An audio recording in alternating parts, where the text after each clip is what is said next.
نحمده ونصلي على رسوله الكريم أما بعد أعوذ بالله من الشيطان الرجيم بسم الله الرحمن الرحيم يا أيها الذين آمنوا أوفوا بالعقود أحلت لكم بهيمة الأنعام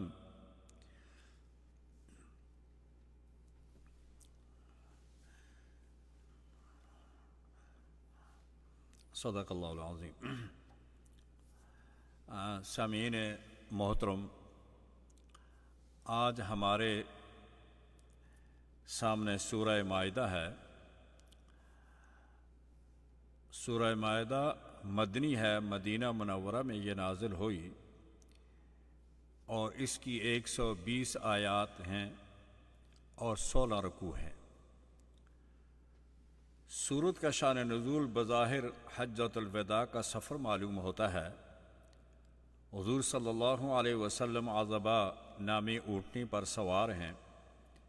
نزول وحی کے وقت جو غیر معمولی ثقل اور بوجھ ہوتا ہوا کرتا تھا، حسب دستور اس وقت بھی ہوا، یہاں تک کہ اونٹنی عاجز آ گئی۔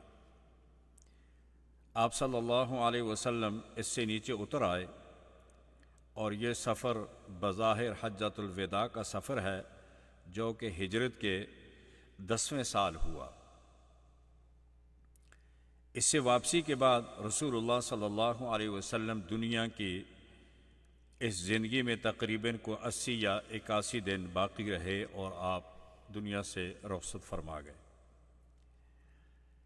ابن حیان نے بحر محیط میں فرمایا ہے کہ سورہ مائدہ کے بعض اجزاء سفر حدیبیہ میں 6 ہجری میں نازل ہوئے اور بعض فتح مکہ کے سفر میں نازل ہوئے 8 ہجری میں، اور بعض حجۃ الوداع کے سفر میں نازل ہوئے۔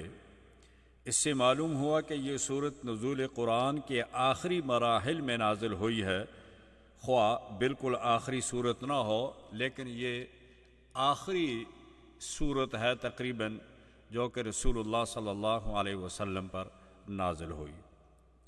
روح المعانی میں لکھا ہے کہ سورہ بقرہ اور سورہ آل عمران باعتبار مضامین کے متحد ہیں، کیونکہ ان میں زیادہ تر احکام اصول عقائد اور توحید رسالت قیامت کے ہیں، اور اس کے ساتھ فروعی احکامات ضمنی ہیں۔ سورہ نساء اور سورہ مائدہ باعتبار مضامین کے متحد ہیں کہ ان دونوں میں بیشتر فروعی احکام کا بیان ہے، اصول کا بیان ضمنی آیا ہے۔ سورہ نساء میں باہمی معاملات، حقوق العباد پر زور دیا گیا ہے۔ شوہر بیوی کے حقوق، یتیموں کے حقوق، والدین اور دوسرے رشتہ داروں کے حقوق کی تفصیل بیان ہوئی ہے۔ سورہ مائدہ کے پہلی آیت میں بھی ان تمام معاملات اور معاہدات کی پابندی اور ان کو پورا کرنے کی ہدایت آئی ہے۔ یا ایھا الذین آمنوا اوفوا بالعقود احلت لکم بہیمۃ الانعام الا ما یتلی علیکم غیر محل الصید وانتم حرم۔ اسی لیے سورہ مائدہ کا دوسرا نام سورہ عقود بھی آیا ہے۔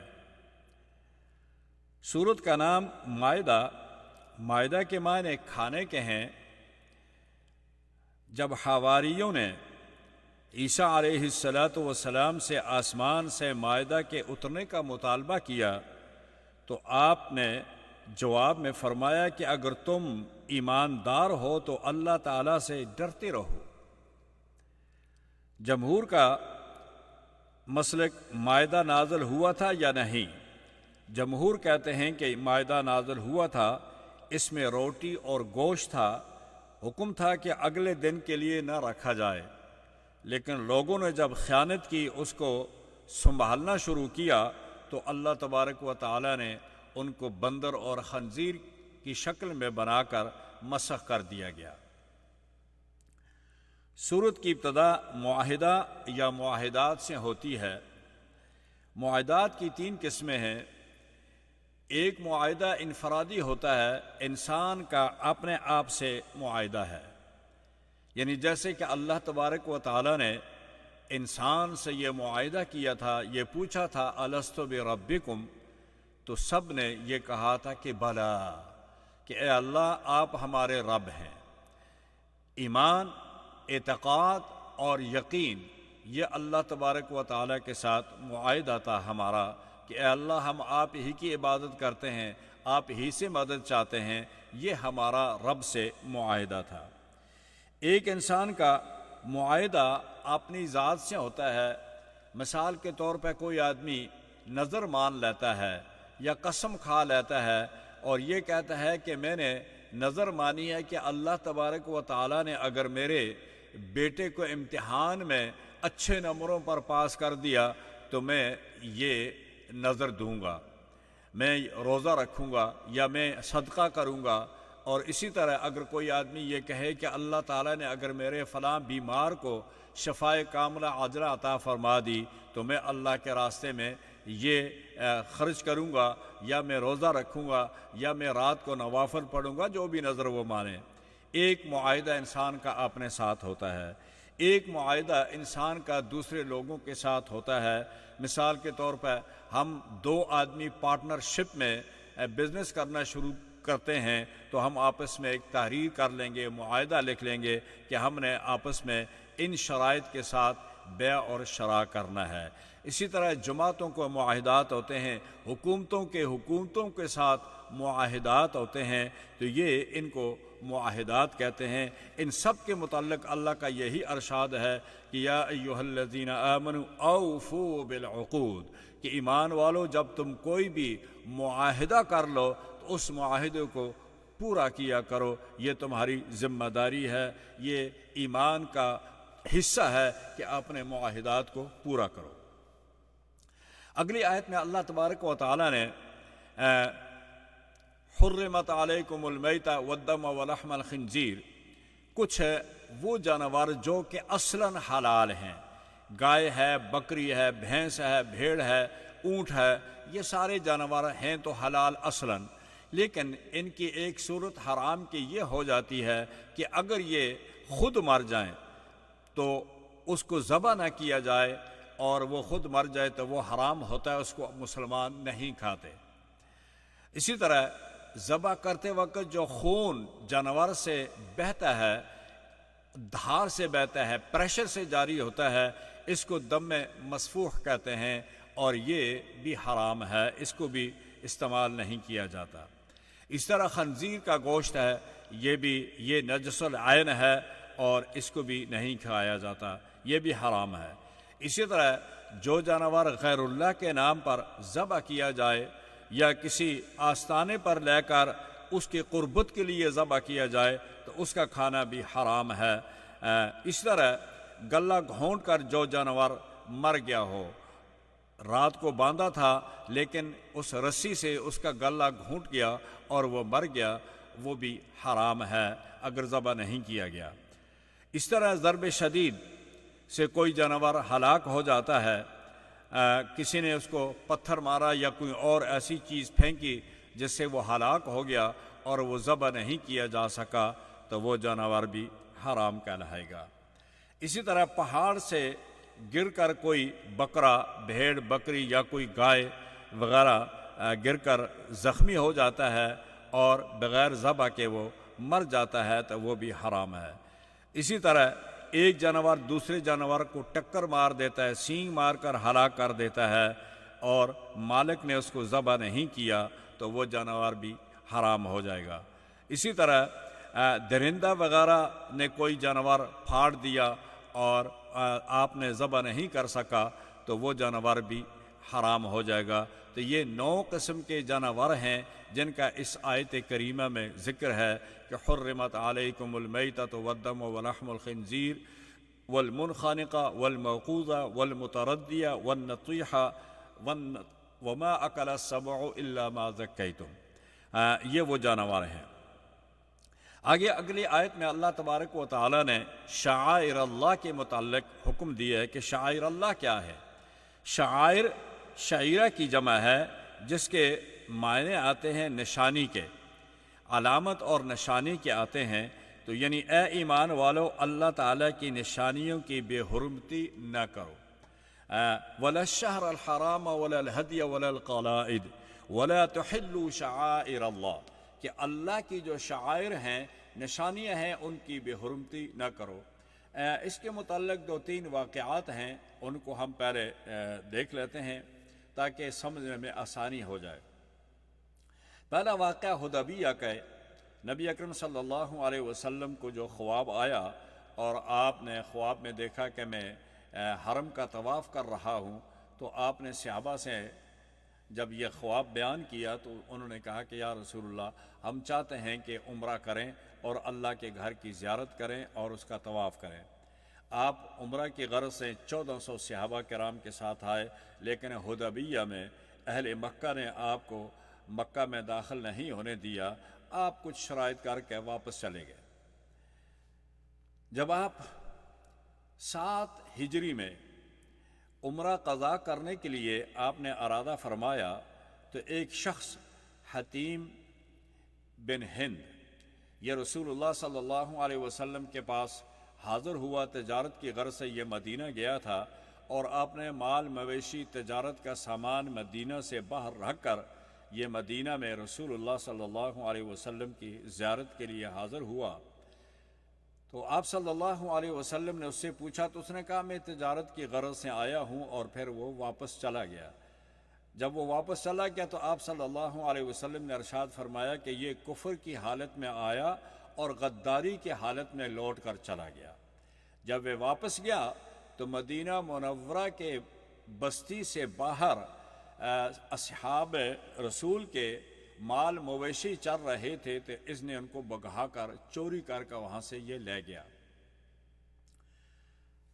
اس کے بعد دوسرا واقعہ، جب 8 ہجری کو مکہ مکرمہ فتح ہو گیا، نبی کریم صلی اللہ علیہ وسلم نے تمام لوگ جتنے تھے ان کو آزادی کا پروانہ دے دیا. تو لوگ بے تحاشا بیت اللہ کا طواف اور اس کی سعی کرنے لگے جاہلانہ طریقہ سے. اب یہ 2-3 واقعات تھے. تو اس میں جب 7 ہجری کو رسول اللہ صلی اللہ علیہ وسلم قضاء عمرہ کے لیے وہاں سے مدینہ منورہ سے نکلے تو راستے میں دیکھا کہ ان نے آواز سنی اللہم لبیک لا شریک لک لبیک. تو جب دیکھا تو حتیم بن ہند جو مدینہ سے مویشی چرا کر لے گیا تھا، یہ وہی مویشی جو صحابہ کرام کے تھے وہ ساتھ لیے ہوئے قربانی کے لیے، اور یہ چلا جا رہا تھا اور ساتھ تلبیہ بھی کہہ رہا تھا. تو صحابہ کرام نے کہا کہ یا رسول اللہ صلی اللہ علیہ وسلم، کیوں نہ ہم اس پر حملہ کریں اور اپنے مویشی بھی اس سے لے لیں اور اس سے قتل کر دیں. تو اللہ کے رسول نے فرمایا کہ لا تحلوا شعائر اللہ، ان کے جانوروں کے گلوں میں اس نے پٹے ڈالے ہوئے ہیں کہ یہ جانور بیت اللہ کے لیے وقف ہیں، اور آپ نے گلے میں بھی پٹا ڈالا ہوا ہے اور یہ ظاہر کر رہا ہے کہ یہ بیت اللہ کے لیے زیارت کے لیے جا رہا ہے، وہ حج ہو یا عمرہ ہو. تو لوگ پرانے زمانے میں، جاہلیت کے زمانے میں بھی جب وہ حج کے لیے جاتے تھے تو آپ نے گلے میں وہ ایک پٹا لٹکا دیتے تھے تاکہ لوگوں کو یہ معلوم ہو کہ میں حج کے لیے جا رہا ہوں اور اس پر حملہ نہ کریں اور وہ ان کے حملہ سے محفوظ رہے. اسی طرح جب صحابہ نے یہ کہا تو رسول اللہ نے فرمایا کہ نہیں، مال تو بے شک ہمارا ہے، لیکن اب اس نے اس مال کے گلے کے اندر اللہ تبارک و تعالیٰ کے پٹا ڈال دیا ہے کہ یہ مال مویشی میں نے اللہ کے لیے اس کی قربانی کے لیے وقف کر دیے ہیں، تو اس لیے اب ہم ان جانوروں پر حملہ نہیں کر سکتے اور نہ ہم ان سے چھین سکتے ہیں کہ یہ اب محفوظ ہو گئے ہیں، یہ اللہ کے نام کے لیے وقف ہو گئے ہیں. تو معنی یہ ہوا کہ لا تحلوا شعائر اللہ، کہ اللہ کی جو نشانیاں ہیں ان کی بے حرمتی مت کرو. اسی طرح جب کفار بیت اللہ کی طواف کرنے لگے اور اپنے طریقے سے ننگے ہو کر کرنے لگے اور ان کا طریقہ جو تھا وہ غیر اسلامی تھا، تو صحابہ کرام کے دل میں یہ جذبہ پیدا ہو گیا کہ اے اللہ کے رسول، جب ہم مکہ مکرمہ عمرہ کے لیے صحیح طریقے سے قانونی طریقے سے داخل ہونا چاہتے تھے تو ان کا قوت اور ان کا پاور تھا مکہ کے اندر، انہوں نے ہمیں داخل نہیں ہونے دیا، تو کیوں نہ آج اللہ نے ہمیں پاور دی ہے، طاقت دی ہے، ہم ان مشرکین کو بیت اللہ کے طواف سے روکیں اور ان پر حملہ کریں۔ تو آپ صلی اللہ علیہ وسلم نے ارشاد فرمایا کہ لا تحلوا شعائر اللہ، یہ اللہ کے گھر کا طواف کر رہے ہیں، یہ جس طرح کریں ان کو آپ منع نہ کریں کہ یہ بیت اللہ جعل اللہ الکعبۃ البیت الحرام، اللہ نے کعبہ کو، بیت اللہ کو اللہ تعالیٰ نے اپنی نشانی بنایا، والشہر الحرام، اور ذی الحجہ بھی اللہ تعالیٰ کی نشانیوں میں سے ہے، وللہدی، اور جو وہ قربانیاں جو اللہ کے گھر کے لیے ذبح کرنے کے لیے لوگ باہر سے لاتے ہیں وہ بھی شعائر اللہ میں شامل ہیں، والشہر الحرام وللہدی وللقلائد، اور وہ قربانیاں یا وہ لوگ جنہوں نے اپنے گلے کے اندر اللہ تبارک و تعالیٰ کی اطاعت کا پٹا ڈالا ہوا ہے، ان کو آپ ان سے تعارض نہ کریں، یہ نشانیوں کی بے حرمتی ہے۔ یہ اس آیت کا معنی تھا کہ وَلَلشَّهْرَ الْحَرَامَ وَلَلْهَدْيَ وَلَلْقَلَائِدِ۔ آگے اللہ تبارک و تعالیٰ نے کچھ اور واقعات بیان کیے ہیں۔ اگلی آیت میں اللہ تبارک و تعالیٰ نے اليوم اکملت لکم دینکم واتممت علیکم نعمتی ورضیت لکم الاسلام دینا، یہ آیت کریمہ بھی 10 ہجری میں عرفات کے میدان میں جبل رحمت کے پاس سرکار دو عالم صلی اللہ علیہ وسلم اپنی اونٹنی پر سوار خطبہ دے رہے تھے، تو اس دوران یہ آیت کریمہ نازل ہوئی۔ جمعے کا دن تھا، حجۃ الوداع تھا، عرفات کا دن اور جمعے کا دن، اور ذی الحجہ کی 9 تاریخ کو یہ آیت کریمہ نازل ہوئی۔ اور یہ آیت کا نزول عرفہ کے دن ہوا، جمعہ کے دن ہوا، جبل رحمت کے پاس ہوا، جو کہ مقام نزول رحمت کا خاص مقام ہے، تو عصر اور جمعہ خصوصی مبارک دن ہے، اس وقت یہ آیت کریمہ نازل ہوئی۔ اس آیت کے نزول میں خاص بات یہ تھی کہ اللہ تبارک و تعالیٰ نے یہ حکم دیا کہ مسلمانوں کے لیے تمام ہم نے دین مکمل کر لیا، احکامات جتنے تھے وہ مکمل ہو چکے ہیں، اور اب ہم نے اس دین کو اس پیغمبر کے لیے پسند کیا، اور یہی دین ہمیشہ قیامت تک رہے گا۔ اس سے پہلے جتنے ادیان بھی آئے وہ نبیوں کے ساتھ، جب نبی دنیا سے رخصت ہوئے ان کا دین بھی ان کے ساتھ رخصت ہو گیا، اور اسی طرح آخر میں حضرت عیسیٰ علیہ السلام تشریف لائے۔ عیسیٰ علیہ السلام کے اٹھانے کے بعد عیسائیوں کا دین بھی ختم ہو گیا، اور حکم یہ تھا کہ جو نبی بھی آخر میں آئے گا اس کی اتباع کرنی ہے، اس کی تابعداری کرنی ہے، اسی کے دین کو فالو کرنا ہے۔ لیکن یہود نے اور نصارہ نے ان چیزوں سے انکار کیا، جس کی وجہ سے ان کو کافر کا رتبہ حاصل ہوا۔ لہذا کفر جو ہے وہ اس دین کا انکار ہے، قرآن کا انکار ہے، رسول اللہ صلی اللہ علیہ وسلم کا انکار ہے۔ ان کو چاہیے تھا کہ تورات میں بھی یہ تھا، انجیل میں بھی یہ تھا کہ وہ رسول اللہ صلی اللہ علیہ وسلم پر ایمان لائیں، آپ کے کتاب پر ایمان لائیں اور قیامت پر ایمان لائیں، لیکن انہوں نے اس کا انکار کر کے کفر کیا، جس کی وجہ سے انہوں نے جہنم میں اپنا ٹھکانہ بنایا۔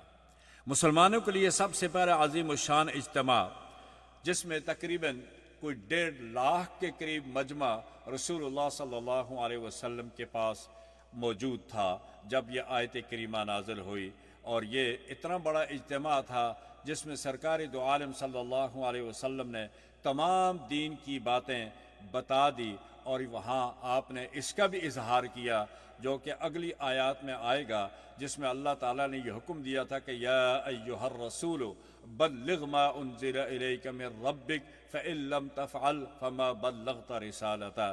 تو آپ صلی اللہ علیہ وسلم نے یہاں تمام حجاج کو مخاطب کرتے ہوئے یہ فرمایا کہ اے لوگو حل بلغت رسالتہ، کیا میں نے اپنی رسالت کا آپ کو پیغام پہنچا دیا؟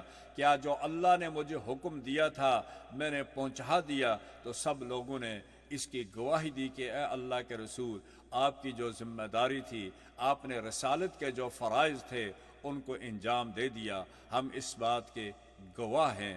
آپ نے فرمایا کہ بلغو، اے لوگو جو لوگ یہاں موجود ہیں وہ ان لوگوں کو یہ میرا پیغام پہنچا دیں جو آج عرفات کے میدان میں موجود نہیں ہیں۔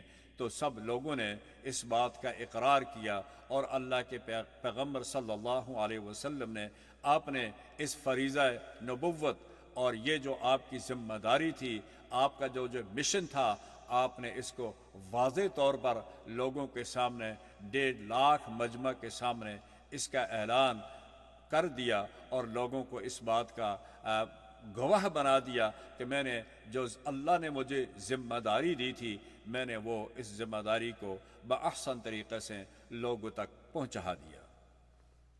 رحمت عالم صلی اللہ علیہ وسلم نے عظیم اجتماع کے ساتھ جبل رحمت کے نیچے اپنی ناقہ عذبہ میں پر سوار ہیں، اور حج کے بڑے رکن وقوف عرفات میں مشغول ہیں۔ ان فضائل و برکات اور رحمتوں کے سائے میں یہ آیت نازل ہوئی۔ صحابہ فرماتے ہیں کہ جب آیت نازل ہوئی تو حسب دستور ثقل اور بوجھ اتنا محسوس ہوا کہ آپ کی اونٹنی جو تھی وہ بوجھ سے بیٹھ گئی اور آپ اونٹنی سے اتر گئے۔ آگے حضرت عبداللہ ابن عباس رضی اللہ تعالیٰ عنہ فرماتے ہیں کہ احکام کے متعلق یہ آخری آیت کریمہ تھی، اس کے بعد کوئی اللہ کا حکم احکام کے متعلق نازل نہیں ہوا۔ اس کے بعد صرف ترغیب اور ترہیب کی چند آیتیں جن کا نزول اس آیت کے بعد بتلایا گیا ہے۔ اس آیت کے نزول کے بعد آپ صلی اللہ علیہ وسلم 80 یا 81 دن دنیا میں باقی رہے، کیونکہ 10 ہجری میں 9 ذی الحجہ کو آیت نازل ہوئی اور 11 ذی الحجہ کی 12ویں ربیع الاول کو آپ دنیا سے رخصت ہو گئے۔ اگلی آیت ہے الیوم احل لکم الطیبات وطعام الذین اوتوا الکتاب حل لکم وطعامکم حل لهم۔ اہل کتاب کا ذبیحہ حلال ہے یا نہیں؟ اس کا جواب اکثر صحابہ، تابعین، ائمہ تفسیر کی طرف سے یہ ہے کہ تمام کفار میں سے اہل کتاب یہود و نصارہ کا ذبیحہ اور ان کی عورتوں سے نکاح حلال قرار دینے کی وجہ یہ ہے کہ ان کے مذہب میں سب تبدیلیوں کے باوجود، یعنی سینکڑوں تبدیلیوں کے ہونے کے باوجود، ان میں 2 چیزیں جو ہیں وہ ہمارے ساتھ مشترک ہیں۔ وہ 2 چیزیں کیا ہیں؟ فرمایا کہ ایک ان کا ذبیحہ، کیونکہ یہ سمجھتے ہیں کہ جب تک ذبیحہ پر اللہ کا نام نہ لیا جائے تو وہ حرام ہوتا ہے، یہ بھی تورات اور انجیل میں موجود ہے۔ اور دوسری بات جو ہے ان کا کہ جن عورتوں سے نکاح اسلام کے اندر حرام ہے، وہی 15 یا 17 عورتیں جو ہیں جن کا نکاح ان کے نزدیک بھی حرام ہے، ان سے جائز نہیں ہے۔ لہذا یہ 2 چیزیں قدر مشترک ہیں، ایک ان کا ذبیحہ جس پر یہ اللہ کا نام لینے کے لیے بغیر حرام سمجھتے ہیں، اور ایک وہ عورتیں جن پر یہ نکاح کرنا جن سے یہ حرام سمجھتے ہیں، وہی عورتیں قرآن کریم کی سورہ نساء میں ذکر کی گئی ہیں، حرمت علیکم امہاتکم و بناتکم و اخواتکم والی آیت میں۔ اور یہ 2 طرح کی ہیں، ایک بالنسب حرام ہے اور ایک بالرضاع حرام ہے۔ تو اس لیے وہی قانون ان کی کتابوں میں تورات انجیل میں ہے اور وہی قانون قرآن کریم کے اندر ہے۔ اس لیے علماء کا ایک طبقے کا یہ خیال ہے کہ ان کی عورتوں سے نکاح جائز ہے۔ اب رہا مسئلہ یہ کہ اب کی تورات جس کے اندر سینکڑوں تبدیلیاں کر دی ہیں، اس کے اندر انہوں نے تثلیث کا ذکر بھی کیا ہے کہ اگر آپ کو یہ یقین ہو جائے کہ انہوں نے ذبیحہ پر اللہ کا نام نہیں لیا، عیسیٰ کا لیا یا مریم کا لیا، تو وہ ذبیحہ ظاہر ہے کہ وہ حرام ہو جائے گا۔ اگر اللہ کا نام لے کر ذبح کیا ہے تو وہ حلال ہے۔ اسی طرح ان کی عورتیں کے لیے بھی نکاح کے متعلق علماء کا یہی فتویٰ ہے، لیکن ان کے ساتھ نکاح جائز ہے، اور کوشش کی جائے کہ نکاح کے بعد وہ اسلام قبول کر لیں اور پوری طرح شریعت محمدیہ مطہرہ پر عمل کی کاربند ہو جائیں تو اور زیادہ بہتر ہوگا۔ آیت نمبر 20 میں حضرت موسیٰ علیہ السلام اور ان کی قوم کا واقعہ بیان کیا ہے۔ وَإِذْ قَالَ مُوسَىٰ لِقَوْمِهِ يَا قَوْمِ اذْكُرُوا نِعْمَةَ اللَّهِ عَلَيْكُمْ إِذْ جَعَلَ فِيكُمْ أَنْبِيَاءَ وَجَعَلَكُمْ مُلُوكًا وَآتَاكُمْ مَا لَمْ يُؤْتِ أَحَدًا مِّنَ الْعَالَمِينَ۔ حضرت موسیٰ علیہ السلام نے اپنی قوم کے لیے بڑی قربانی دی، فرعون کی قید سے آزاد کرایا اور دریا کے اندر اپنا عصا مارا، جس سے اللہ تعالیٰ نے راستے بنا دیے، اور پھر دریا شور پار کر کے پھر ایک میدان میں پہنچے۔ پھر ان کے لیے اللہ تبارک و تعالیٰ نے حضرت موسیٰ کی دعا سے اللہ نے ان کے لیے سائبان کا نظام کیا، ان کے لیے پانی پینے کا انتظام کیا، ان کے لیے کھانے پینے کا انتظام کیا۔ یہ تمام انتظامات کرنے کے باوجود پھر انہوں نے کہا کہ ہمارے لیے ایک قانون ہونا چاہیے۔ پھر اللہ تعالیٰ سے حضرت موسیٰ کو تورات عطا ہوئی، اس کا قانون ملا۔ یہ ساری چیزیں ملنے کے باوجود ان لوگوں نے اللہ تعالیٰ کی نعمتوں کا شکر نہیں کیا بلکہ ناشکری کی۔ حضرت موسیٰ علیہ السلام نے 12 قبائل تھے، ان پر 12 سردار مقرر کیے، اور پھر شہر اریحہ میں حضرت موسیٰ علیہ السلام نے چند آدمیوں کو فلسطین کی طرف بھیجا، شام کی طرف بھیجا، چونکہ شام کے اندر وہاں قوم عمالقہ کا قبضہ تھا، تو ان کو کہا کہ جاؤ ان کے حالات اور خبریں لے کر آؤ کہ ان کی کیا پوزیشن ہے، تاکہ اپنے ملک پر ہم واپس جائیں اور ان پر حملہ کر کے ان کو شکست دے کے اور سیریا کو فتح کریں، فلسطین کو فتح کر کے ہم دوبارہ اپنے وطن میں داخل ہو جائیں۔ وہ لوگ جب گئے وہاں کے حالات دیکھے، واپس آئے، آپ نے ان سے یہ کہا تھا کہ لوگوں کے سامنے یہ بات نہ کرنا، سیکرٹ رکھنا، لیکن ان لوگوں نے اس بات کو، راز کو افشا کر دیا، جس کی وجہ سے لوگوں کی ہمت جو تھی وہ ٹوٹ گئی۔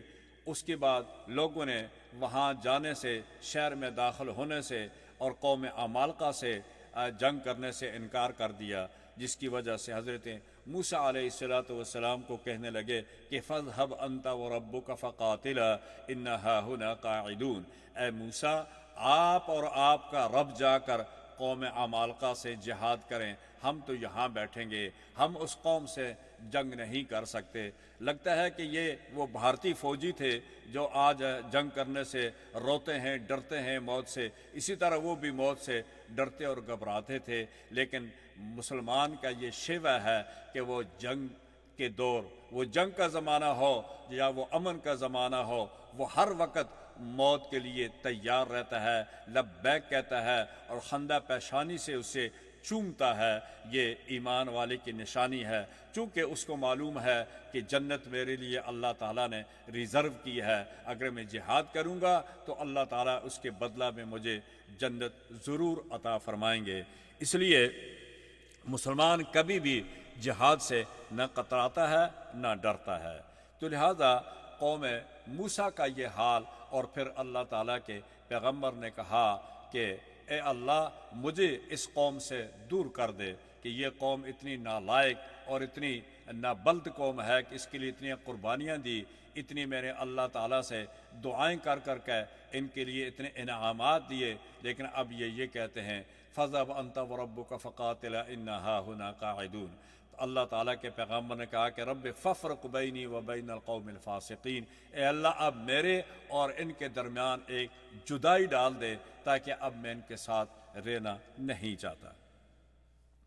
حضرت موسیٰ نے ان کے اور اپنے درمیان جدائی کی دعا مانگی۔ اللہ تعالیٰ نے بنی اسرائیل پر 40 سال تک ان کو یہاں ہی اس میدان تیا میں مبتلا کر دیا اور حیران و پریشان پھرتے تھے۔ یہ صبح چلتے تھے یہاں سے اور سارا دن چل کر جب رات ہوتی تھی اور صبح کو جب دیکھتے تھے تو اسی جگہ میں ہوتے تھے جہاں سے یہ صبح چلے تھے۔ تو 40 سال تک اسی میدان کے اندر یہ سرگرداں اور حیران پھرتے رہے۔ یہ اللہ کی طرف سے یہ عذاب تھا اور وہ موسیٰ علیہ السلام کی بد دعا کا نتیجہ تھا۔ آیت نمبر 27 میں حضرت آدم کے 2 بیٹوں کے قربانی کا ذکر ہے۔ یہ آپ ہمیشہ عید الاضحیٰ میں سنتے رہتے ہیں۔ وَاتْلُ عَلَيْهِمْ نَبَأَ ابْنَيْ آدَمَ بِالْحَقِّ، قابیل اور حابیل، بڑا قابیل تھا اور چھوٹا حابیل تھا۔ قابیل کے ساتھ جو لڑکی پیدا ہوئی وہ خوبصورت تھی، حابیل کے ساتھ جو پیدا ہوئی وہ ذرا اگلی تھی۔ تو حضرت آدم علیہ السلام کی شریعت کے اندر یہ قانون تھا، چونکہ اور اس وقت کوئی دوسری فیملی نہیں تھی، صرف آدم اور حوا تھے، تو اللہ تعالیٰ نے ان کو جوڑا بچے دینے شروع کیے۔ ایک بیٹی ایک بیٹا پیدا ہوتے تھے، تو پہلی بیٹی کا نکاح دوسرے بیٹے سے اور دوسری بیٹی کا نکاح پہلے بیٹے سے کرا دیا جاتا تھا، لیکن قابیل اس پر راضی نہ ہوا اور اس نے نتیجتاً، چونکہ یہ واقعہ طویل ہے تو اس لیے مختصر کرتا ہوں، اس نے نتیجتاً اپنے بھائی حابیل کو قتل کر دیا، اور یہ پہلا قتل تھا دنیا کے اندر۔ اس سے پہلے چونکہ نہ کوئی آدمی تھا نہ کوئی قتل تھا، لہذا اس کو دفنانے کا طریقہ نہیں آتا تھا۔ اللہ تعالیٰ نے 2 کوے بھیجے، ایک کوہ نے دوسرے کوے کو مارنے کے بعد اپنی چونچ سے، پنجوں سے اس کے لیے جگہ زمین میں کریدی، اور اس اپنے بھائی کوے کو وہاں اس نے اس گڑھے کے اندر ڈال کر اوپر مٹی ڈالی۔ تو اس وقت پھر قابیل کو بھی یہ عقل آئی کہ اپنے بھائی کو مارنے کے بعد زمین میں ایسے چھپاتے ہیں۔ قال یا ویلتا اعجزت ان اواری سوءۃ اخی فاصبح من النادمین من اجل ذلک۔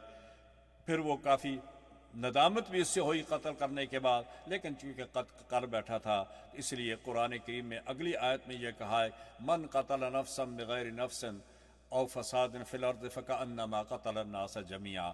اب جتنے قیامت تک قتل ہوں گے، چونکہ یہ قتل کی بدعت قابیل نے ڈالی تھی، اب جتنے قتل ہوں گے ان سب کا جرم اور ان کا برڈن جو ہے وہ قابیل کی گردن پر ہوگا دن قیامت کے۔ تو حضور نے فرمایا کہ جس نے اچھی سنت کی ابتدا کی، اس کا جتنا بھی آنے والے لوگ اس کو فالو کریں گے، اس کا ثواب اس شخص کو ہوگا جس نے اس اچھے کام کی ابتدا کی، اور جس نے برے کام کی ابتدا کی تو آئندہ آنے والے جتنے برائیاں ہوں گی ان سب کا بوجھ جو ہوگا اس شخص کے ذمے ہوگا جس نے اس برائی کی بنیاد ڈالی۔ لہذا تمام قتل جتنے بھی قیامت تک ہوں گے ان کا برڈن بھی قابیل کے کندھے پر جائے گا، اس نے قتل کی بنیاد ڈالی۔ آگے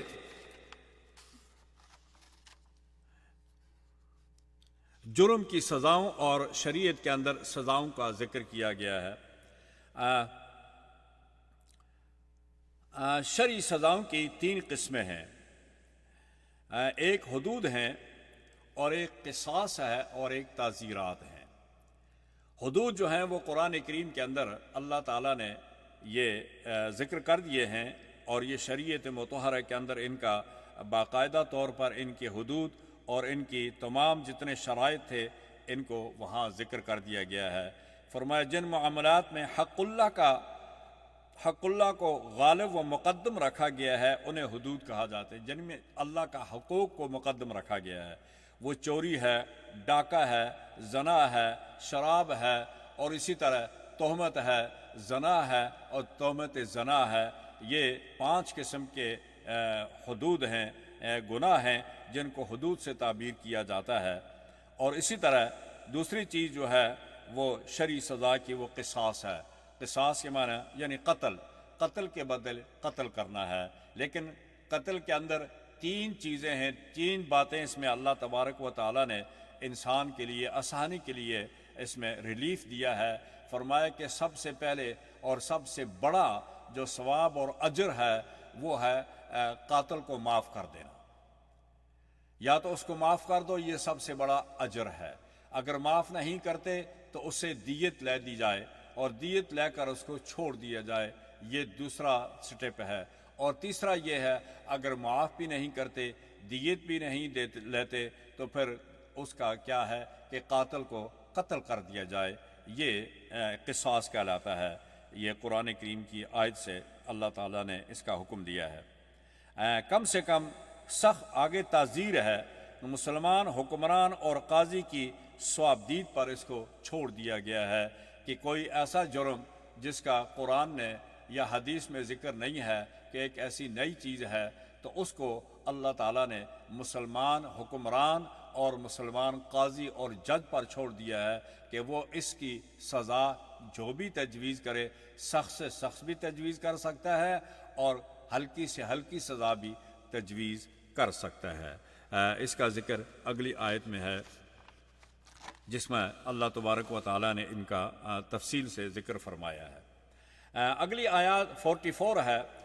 قرآن کریم نے انا انزلنا التوراۃ فیہا ھدی و نور، یعنی تورات کو ہم نے اس لیے نازل کیا تھا کہ جب تک اس شریعت کو منسوخ نہ کیا جائے اس وقت تک انبیاء اور ان کے نائبین اور علماء یہود ان سب کو تورات کے مطابق فیصلے کرنے کی حکم دیا گیا تھا کہ انبیاء بنی اسرائیل اور ان کے نائبین، علماء یا ان کے درویش، ان سب کے لیے ضروری ہے کہ تورات کے احکامات پر عمل کریں، ان احکامات کو زمین پر نافذ کریں۔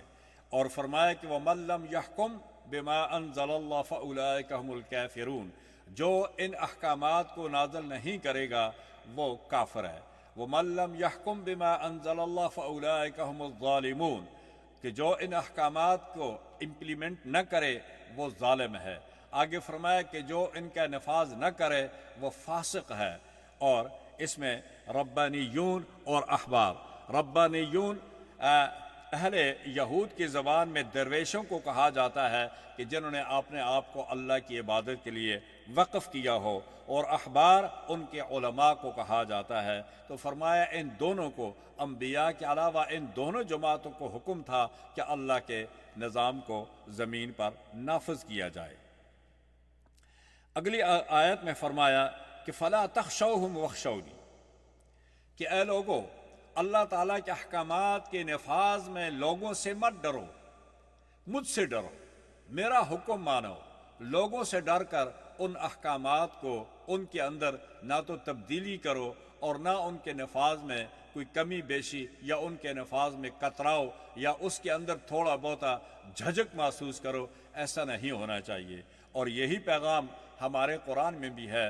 قرآن کریم نے متعدد بار سورہ صاد میں بھی ہے، اس صورت میں بھی ہے، اور بھی بہت ساری صورتوں میں، حدید میں ہے، تمام صورتوں میں اللہ تبارک و تعالیٰ نے مسلمانوں کو، رسول اللہ صلی اللہ علیہ وسلم کی اس امت کو یہ حکم دیا ہے کہ جب تم فیصلہ کرو تو عدل و انصاف پر فیصلہ کرو۔ آج ہمارے ججوں کے سامنے بھی قرآن کریم ہونا چاہیے، اور وہ فیصلہ کرتے وقت ٹیلی فونوں پر فیصلہ نہ کریں، لوگوں کی مرضی کے مطابق فیصلہ نہ کریں، بلکہ وہ فیصلہ اللہ اور اس کے حکم پر فیصلہ کریں۔ ان کو اگر جاب چھوڑنی پڑے تو چھوڑ دیں، لیکن وہ فیصلے سے روگردانی، اللہ کے حکم سے روگردانی نہ کریں، ورنہ اس کا خمیازہ ان کو قیامت کے دن بھگتنا پڑے گا۔ اسی کے ساتھ آگے اور بہت سارے احکامات ہیں۔ اللہ تعالیٰ نے یہود کی دوستی سے، پھر اسی طرح اللہ تبارک و تعالیٰ نے اگلی آیات میں شراب کی حرمت کے بارے میں، اور اسی طرح جو لوگ سفر میں ہوں، اگر وہ سفر کے اندر بیمار ہو جائیں تو ان کو چاہیے کہ وہ اپنے مسافر دوستوں کو ایک وصیت لکھ کر دیں، جس طرح ایک واقعہ ہوا تھا جس میں وہ ایک آیت کریمہ آگے آتی ہے۔ ایک بدیل مسلمان تھا، اس کے ساتھ تمیم اور عدی یہودی تھے۔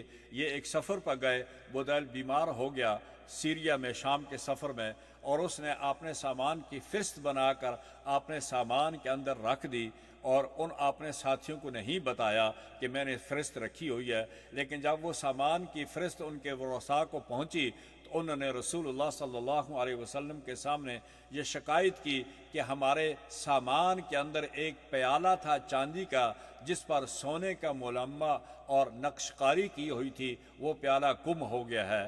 تو ان لوگوں نے، دونوں ساتھیوں نے قسم اٹھائی کہ ہم نے وہ چوری نہیں کیا ہے۔